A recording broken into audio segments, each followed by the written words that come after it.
میں کھڑا ہوں. عمران خان کے گھر کو ہر طرف سے فوجی سے گھیرا ہوا ہے، لیکن کارکنوں نے بھی ہر طرف سے گھیرا ہوا ہے. اور جو یہ مرضی کر لیں امپورٹڈ قوموں تو ان کے ذمہ سے جو مرضی کر لیں، عمران خان کو انشاءاللہ یہ گرفتار کرنے میں کبھی کامیاب نہیں ہو سکتے.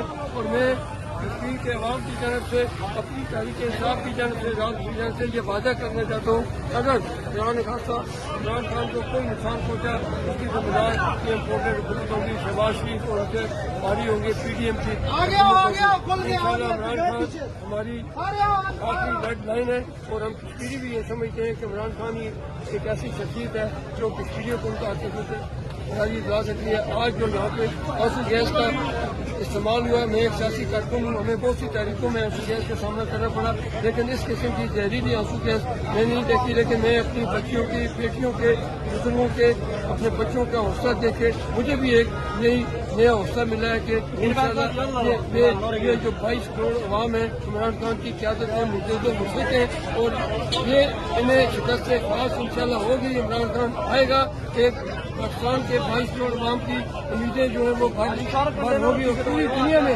اس وقت عمران خان کا نام جو ہے ایک جمہوری پسند لیڈر کی حیثیت سے، پاکستان کی آخری امید کی حیثیت سے جو ہے وہ گونج رہا ہے. عمران خان زندہ باد، پاکستان زندہ باد، تحریک آزادی کشمیر زندہ باد.